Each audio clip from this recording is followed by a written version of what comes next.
दोस्तों, इंसान की जिंदगी की सबसे बड़ी नेमत है इल्म यानी ज्ञान। इल्म के जरिए इंसान अंधेरे से निकलकर रोशनी की तरफ आता है। लेकिन सोचने वाली बात यह है कि आज जो बातें हम साइंस की किताबों में पढ़ते हैं, उनमें से बहुत सी बातें 1400 साल पहले कुरान मजीद ने बयान कर दी थीं। कुरान सिर्फ एक इबादत की किताब नहीं है, बल्कि यह इंसान को सोचने, समझने, तलाश करने और इल्म हासिल करने की दावत देता है। अल्लाह ताला बार बार कुरान में फरमाता है, अफला यतफक्करून, अफला यकिलून, यानी क्या तुम लोग गौर नहीं करते, क्या तुम अक्ल से काम नहीं लेते। आज साइंस जिन हकीकतों को खोज खोज कर दुनिया के सामने ला रही है, उनमें से बहुत कुछ कुरान ने उस वक्त बयान किया था जब न माइक्रोस्कोप था, न टेलीस्कोप, न लेबोरेटरी और न ही कोई आधुनिक टेक्नोलॉजी। ये कैसे मुमकिन है? एक उम्मी, पढ़े लिखे न होने वाले नबी जो 1400 साल पहले अरब के सहरा में रहते थे, उन्होंने वो बातें कैसे बयान की जिन्हें आज की साइंस भी अपनी रिसर्च से मान रही है। यही बात हमें ये साबित करती है कि कुरान इंसानी लफ्जों की किताब नहीं है, बल्कि यह अल्लाह की तरफ से नाजिल की गई किताब है। आज हम इस वीडियो में देखेंगे कि कुरान और साइंस कैसे एक दूसरे से मेल खाते हैं। हम बात करेंगे इंसान की पैदाइश के राज की, ब्रह्मांड यानी यूनिवर्स की सृष्टि की, समंदरों के गहरे अंधेरों की, सूरज और चांद की हरकत की और इल्म की दावत की। दोस्तों, यह वीडियो सिर्फ साइंस और कुरान की बातें नहीं है, बल्कि यह हमारी ईमान को मजबूत करने का जरिया है। क्योंकि जब इंसान देखता है कि उसकी किताब और उसके रब के अल्फाज हकीकत से टकराते नहीं, बल्कि बिल्कुल मेल खाते हैं, तो उसका यकीन और बढ़ जाता है। इसलिए आइए हम इस सफर की शुरुआत करते हैं, कुरान और साइंस, इल्म की बातें। दोस्तों, इंसान की पैदाइश एक बहुत बड़ा अजूबा है। हम सब जानते हैं कि बच्चा माँ के पेट में धीरे धीरे बनता है। लेकिन आज से 1400 साल पहले, जब लोगों को मेडिकल साइंस का बिल्कुल इल्म नहीं था, उस वक्त कुरान ने इंसान की पैदाइश के हर स्टेज को बयान कर दिया था। कुरान कहता है, हमने इंसान को मिट्टी के सार से पैदा किया, फिर हमने उसे एक कतरा नुफा बनाया, फिर हमने उस कतरे को जमे हुए खून अलका की शक्ल दी, फिर उसे गोश्त के लोथड़े मुद्गा में बदल दिया, फिर हड्डियां बनाई, फिर हड्डियों पर गोश्त चढ़ाया, फिर हमने उसे एक नई मखलूक बना दिया। सो बड़ा बरकत वाला है अल्लाह, सबसे अच्छा पैदा करने वाला। सूरह अल मोमिनून 12-14। अब सोचिए, 1400 साल पहले न तो अल्ट्रासाउंड था, न एक्सरे, न ही लेबोरेटरी। उस वक्त इंसान ये कैसे जान सकता था कि बच्चा पेट में इन स्टेजेस से गुजरता है? लेकिन आज की एम्ब्रियोलॉजी यानी गर्भविज्ञान यही कहती है कि इंसान की क्रिएशन इन ही स्टेजेस से होती है। 1. नतफा नुफा यानी वीर्य का एक कतरा। 2. अलाका अलका यानी जमे हुए खून जैसी लटकती हुई चीज। 3. मुद्गा मुद्गा यानी चबाए हुए गोश्त का लोथड़ा। 4. इसके बाद हड्डियां और मांस की डेवलपमेंट। आज मेडिकल साइंस ने यह साबित किया है कि 4th, 5th और 6th हफ्ते में भ्रूण बिल्कुल ऐसे ही स्टेज से गुजरता है। प्रोफेसर कीथ मूर, जो दुनिया के मशहूर एम्ब्रियोलॉजिस्ट हैं, उन्होंने जब कुरान की इन आयतों को पढ़ा तो कहा, It is inconceivable that such detailed knowledge about embryonic development was available in the 7th century. This must be from God. यानी यह मुमकिन ही नहीं कि 7वीं सदी में किसी को भ्रूण की डेवलपमेंट का इतना डिटेल्ड इल्म हो। यह इल्म अल्लाह की तरफ से ही हो सकता है। दोस्तों, ये सिर्फ एक इत्तेफाक नहीं, बल्कि यह हमारे ईमान की सबसे बड़ी दलील है। कुरान इंसान को याद दिलाता है कि तू किस तरह पैदा हुआ और तू किस तरह से नुफे से मुकम्मल इंसान बना, ताकि इंसान अपने रब को पहचाने और उसका शुक्र अदा करे। कुरान की यह आयत हमें सिर्फ इल्म ही नहीं देती, बल्कि हमें तकब्बुर, घमंड से भी बचाती है। क्योंकि जब इंसान सोचता है कि वो कभी मिट्टी से, एक छोटे से कतरे से बना था, तो उसे यह एहसास होता है कि असली ताकत और क्रिएटर सिर्फ अल्लाह है। यही वजह है कि कुरान की यह बात आज की साइंस के लिए भी एक चैलेंज है और इंसान के लिए एक रिमाइंडर भी। दोस्तों, इंसान की पैदाइश का ये सिलसिला हमें बताता है कि कुरान और साइंस कभी टकराते नहीं, बल्कि कुरान हमेशा साइंस से आगे है। दोस्तों, अब हम एक ऐसे राज की तरफ आते हैं जो साइंस की दुनिया का सबसे बड़ा सवाल रहा है। ये पूरा ब्रह्मांड, ये यूनिवर्स, आखिर कैसे बना? आज साइंस हमें बताती है कि पूरा ब्रह्मांड लगभग 13.8 अरब साल पहले एक बिग बैंग, बड़ा धमाका से शुरू हुआ। एक छोटी सी सिंगुलैरिटी यानी बेहद छोटा, बेहद गर्म और बेहद घना नुक्ता अचानक फटा और उससे पूरा ब्रह्मांड बन गया। तारे, गैलेक्सियां, सूरज, चांद, सितारे सब उसी एक धमाके से पैदा हुए। लेकिन हैरत की बात यह है कि यह हकीकत 20वीं सदी में जाकर साइंस ने खोजी, जबकि कुरान ने 1400 साल पहले ही इसका जिक्र कर दिया था। कुरान मजीद में अल्लाह ताला फरमाता है, क्या वो लोग नहीं देखते कि आसमान और जमीन एक साथ जुड़े हुए थे, फिर हमने उनको अलग कर दिया? सूरह अल-अंबिया 30। सोचिए, यह वही बात है जो आज बिग बैंग थियरी कहती है कि पहले सब एक जगह था, फिर अलग हो गया। ये कैसे हो सकता है कि 7वीं सदी का एक उम्मी नबी इतनी बड़ी कायनाती हकीकत बयान कर दे, जो आज की मॉडर्न साइंस की खोज है? दोस्तों, यही बात साबित करती है कि कुरान इंसान की बनाई हुई किताब नहीं है। अब जरा सोचिए, कुरान कहता है आसमान और जमीन एक साथ थे। इसका मतलब ये हुआ कि शुरू में ब्रह्मांड एक सिंगल यूनिट था और फिर वो अलग हो गया। आज की कॉस्मोलॉजी कहती है कि बिग बैंग के बाद स्पेस और टाइम खुद पैदा हुए, यानी कि ब्रह्मांड न सिर्फ फैल रहा है बल्कि लगातार एक्सपेंड कर रहा है। कुरान इसी बात को दूसरी जगह भी बयान करता है, और आसमान को हमने अपने कुदरत से बनाया और हम ही उसे फैलाने वाले हैं।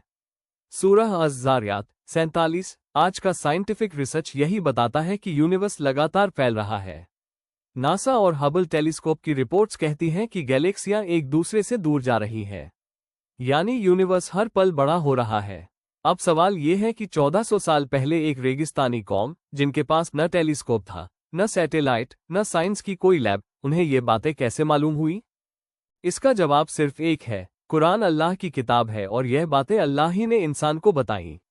दोस्तों, धरती और आसमान की क्रिएशन का यह वाकया सिर्फ साइंस की जानकारी नहीं देता, बल्कि यह हमारे लिए ईमान की दलील है। अल्लाह ताला कहता है, आसमान और जमीन की तख्लीकात में, रात और दिन के बदलने में, अक्ल वाले लोगों के लिए निशानियां हैं। सूरह आले इमरान 190। यानी ब्रह्मांड की हर चीज अल्लाह की कुदरत की निशानी है। जब इंसान आसमान की तरफ देखता है, गैलेक्सियों की वसीयत देखता है, तो उसे एहसास होता है कि वह कितना छोटा है और उसका रब कितना बड़ा है। आज हम जानते हैं कि यह यूनिवर्स अरबों गैलेक्सियों से बना है। हर गैलेक्सी में अरबों तारे हैं। हमारा सूरज उन अरबों तारों में से एक है। हमारी धरती उस सूरज का एक छोटा सा ग्रह है। यानी यह पूरी कायनात इतनी वसीअ है कि इंसान की अक्ल दंग रह जाती है। लेकिन अल्लाह ने हमें ये सब इसलिए दिखाया ताकि हम उसकी कुदरत को पहचानें और उसकी तस्बीह करें। कुरान कहता है, हम उन्हें अपनी निशानियां दुनिया के कोनों में और उनके अंदर भी दिखाएंगे, यहां तक कि उनके लिए साफ हो जाएगा कि यह हक है। सूरह फुस्सिलत 53। आज साइंस चाहे जितनी तरक्की कर ले, लेकिन उसका हर कदम हमें उसी सच की तरफ ले जाता है जो कुरान ने पहले ही बयान कर दिया। बिग बैंग थियरी इसका सबसे बड़ा सबूत है। तो दोस्तों, ब्रह्मांड की तख्लीकात का ये सिलसिला हमें याद दिलाता है कि इंसान कितना छोटा और कमजोर है और उसका रब कितना अजीम और कादिर है। अगर हम कुरान और साइंस को साथ साथ देखें तो हमें ये साफ नजर आता है कि दोनों में कोई टकराव नहीं, बल्कि साइंस कुरान की हकीकतों की तस्दीक कन्फर्मेशन करती है। इसलिए हमें चाहिए कि हम आसमान की तरफ सिर्फ देखने के लिए न देखें, बल्कि सोचने के लिए देखें, क्योंकि हर सितारा, हर गैलेक्सी, हर तारा अल्लाह की कुदरत का सबूत है। और यही वजह है कि रसूलुल्लाह ने फरमाया, जो शख्स आसमान और जमीन की तख्लीकात पर गौर करता है, अल्लाह उसके दिल में ईमान की रोशनी पैदा कर देता है। तो दोस्तों, ब्रह्मांड का यह अजूबा हमें यह बताता है कि कुरान और साइंस, इल्म की बातें सिर्फ इल्म नहीं, बल्कि ईमान की रोशनी भी है। दोस्तों, कुरान सिर्फ जमीन और आसमान की बातें नहीं करता, बल्कि यह समंदरों के राज भी बयान करता है। सोचिए, 1400 साल पहले जब लोग साधारण कश्तियों पर सफर करते थे, न डाइविंग का सिस्टम था, न पनडुब्बी, सबमरीन, न ही किसी के पास गहरे समंदर की जानकारी। उस वक्त कुरान ने समंदर के गहरे अंधेरों का जिक्र किया। कुरान मजीद कहता है, या फिर उनकी मिसाल उस शख्स जैसी है जो गहरे समंदर के अंधेरों में हो, जिसे ऊपर ऊपर परत दर परत लहरें घेरे हुए हो और उन पर बादल हो, अंधेरे ही अंधेरे हो, एक के ऊपर एक, यहां तक कि जब वो अपना हाथ निकाले तो मुश्किल से देख पाए। और जिसे अल्लाह नूर न दे, उसके लिए कोई नूर नहीं। सूरह अन-नूर 40। अब सोचिए, कुरान बता रहा है कि गहरे समंदर में कई तरह के अंधेरे होते हैं, एक के ऊपर एक। आज की ओशनोग्राफी यही कहती है, जब इंसान समुद्र की सतह पर खड़ा होता है तो रोशनी चारों तरफ फैली होती है, लेकिन जैसे जैसे गहराई बढ़ती जाती है, रोशनी कम होती जाती है। 100 मीटर से नीचे लाल रंग की रोशनी गायब हो जाती है, 200 मीटर पर पीली रोशनी भी खत्म हो जाती है, 500 मीटर पर हरे और नीले रंग की रोशनी भी गायब हो जाती है, और 1000 मीटर के बाद पूरा अंधेरा ही अंधेरा रह जाता है। वहां सूरज की एक भी किरण नहीं पहुंचती, यानी समंदर में सचमुच अंधेरे पर अंधेरे होते हैं। यह वही बात है जो कुरान ने बयान की थी। अब सोचिए 1400 साल पहले अरब के लोग जो रेत के सहरा में रहते थे, जिन्हें समंदर की गहराई का इल्म तक नहीं था, वो ये बातें कैसे जान सकते थे? ये तो आज के मॉडर्न रिसर्च जहाज और सबमरीन जाकर देख रही है। लेकिन अल्लाह ने अपने कलाम में पहले ही इसका जिक्र कर दिया। दोस्तों, कुरान की यह आयत हमें सिर्फ साइंस की जानकारी नहीं देती, बल्कि हमें एक गहरी तशबीह, उदाहरण भी देती है। अल्लाह फरमाता है कि समंदर के अंधेरे ऐसे हैं जैसे इंसान के दिल के अंधेरे।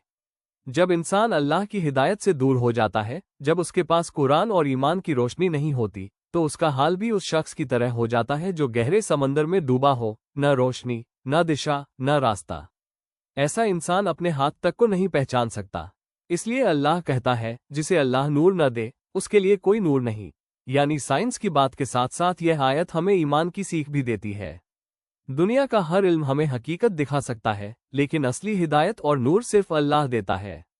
आज साइंस ने एक और बात साबित की है कि गहरे समंदर में ऐसी करंट्स, धाराएं होती हैं जो सतह से बिल्कुल अलग होती है। यानी ऊपर की लहरें अलग और नीचे की लहरें अलग। कुरान ने कहा, लहरें एक के ऊपर एक, ये भी बिल्कुल वही बात है। नासा और ओशनोग्राफी इंस्टीट्यूट्स के मुताबिक दुनिया के समंदर का 80% हिस्सा इंसानों के लिए अब भी अनजान है। यानी साइंस आज भी गहरे समंदर की तलाश में है। लेकिन कुरान ने 1400 साल पहले ही उसके अंधेरे और उसकी परतों की हकीकत बयान कर दी। तो दोस्तों, सोचने वाली बात यह है कि यह सब बातें इंसान के दिमाग से नहीं आ सकती थीं। ये सिर्फ वही बता सकता है जिसने समंदर और आसमान को पैदा किया, यानी अल्लाह। इसलिए समंदर का ये राज हमें दो बातें सिखाता है। 1. इल्म की हकीकत, साइंस हमेशा वही साबित करती है जो कुरान ने कहा। 2. ईमान की हकीकत, असली रोशनी सिर्फ अल्लाह देता है। अगर इंसान के पास कुरान का नूर न हो, तो उसकी हालत गहरे समंदर के अंधेरों जैसी होती है, भटकन, गुमराही और तन्हाई। लेकिन जब अल्लाह अपने बंदे को हिदायत देता है, तो उसके दिल में रोशनी भर जाती है, जैसे अंधेरे समंदर में कोई लैंप जल जाए। तो दोस्तों, कुरान और साइंस का ये सफर हमें याद दिलाता है कि हर हकीकत अल्लाह की किताब में पहले से मौजूद है। बस हमें गौर करने और सोचने की जरूरत है। और यही असल इल्म है। दोस्तों, अब हम एक और हैरतअंगेज हकीकत की तरफ आते हैं, सूरज और चांद की हरकत। आज का हर इंसान जानता है कि सूरज और चांद चलते हैं, दिन और रात बदलते हैं। लेकिन 1400 साल पहले, जब लोगों के पास आसमान को देखने के लिए सिर्फ अपनी आंखें थीं, उस वक्त यह सोचना आसान था कि सूरज एक जगह खड़ा है और धरती स्थिर है। लेकिन कुरान ने इस मसले को बिल्कुल अलग अंदाज में बयान किया। अल्लाह ताला फरमाता है, और सूरज अपनी एक मंजिल की तरफ दौड़ रहा है। ये ताकदीर है गालिब अल्लाह की। और चांद के लिए भी हमने मंजिलें मुकर्रर कर दी, यहाँ तक कि वह पुरानी सूखी टहनी की तरह हो जाता है। न सूरज चांद को पकड़ सकता है, और न रात दिन से आगे निकल सकती है। और सब कुछ अपने अपने फलकों में तैर रहे हैं। सूरह यासीन 38:40। अब सोचिए, कुरान कहता है कि सूरज भी अपनी मंजिल की तरफ दौड़ रहा है।